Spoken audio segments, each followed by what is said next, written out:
This is Mike, a mailman. He is a bit clumsy and socially awkward. He knows it, and when problems occur, he tries to save the situation, but things always have a way of getting worse.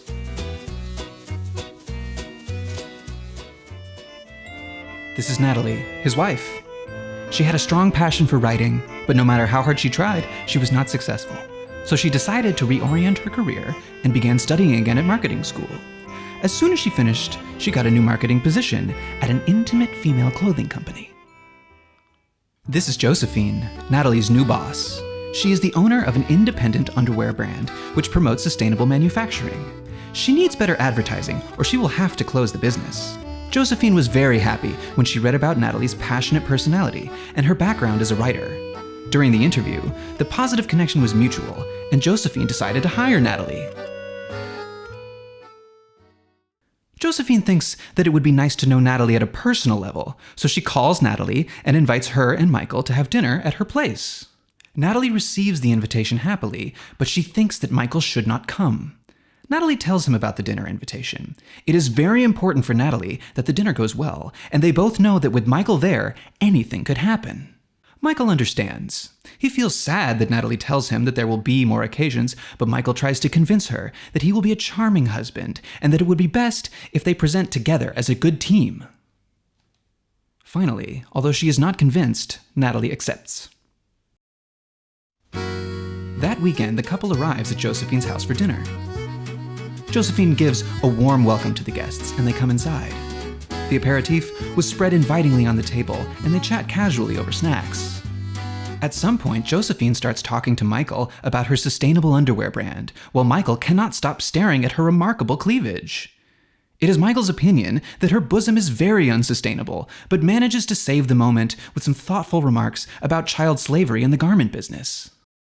After the near miss, Michael and Josephine hit it off and continue a relaxed and funny conversation. Michael feels totally confident and in control of the situation. He is the center of attention and loving the feeling. Josephine is amused and finds herself enjoying his company. Natalie couldn't be happier and was glad he was with her. The situation continues for a little while till Josephine goes to the kitchen to serve dinner. Natalie smiles at Michael and praises his good behavior. He is so proud of himself. He knew he could do it.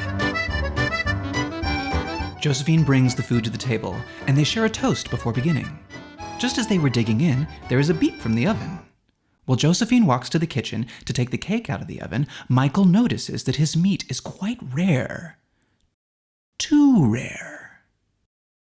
Natalie's steak was fine, and she was enjoying it without noticing Michael's disgusted expression. Michael didn't know what to do. He didn't dare mention anything to Josephine. So rude. What was Michael to do? If only the steak would disappear. That was it. He would make the steak disappear and declare that it was delicious. While Michael decided to throw the steak out the window, Natalie was still completely unaware of what was going on. She saw Michael grab the steak with his hand, and her expression changed from intrigue to horror when she pieced together what he was about to do. But it was too late. Natalie was not quick enough to stop him, and Michael threw the steak as hard as he could. The steak soared like an eagle before slamming into the window with a loud splat that split the silence of the room. Michael was stunned. He had overestimated his baseball talents. Natalie was in a panic. She looked at Michael as if he was an alien. Then Josephine entered the dining room to ask about the noise. She was flabbergasted. Michael didn't know what to say. All Michael could manage was, "Sorry, I was cutting it and it slipped." Michael rushed to clean up the mess, picking up the meat as he babbled about how clumsy he was. It happens to me all the time. I'm so sorry." Natalie and Josephine were even more puzzled as he proceeded to eat the steak as if nothing had happened. They could not believe what they were witnessing. It was a dinner that would be hard to forget. Next week, when Natalie arrived home from work, she said hi to Michael, telling him, "Do you know what Josephine told me? She said that it was very nice meeting you.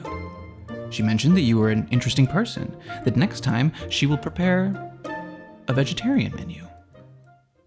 Michael was happy to hear the news and thought to himself, "Just another day in my life."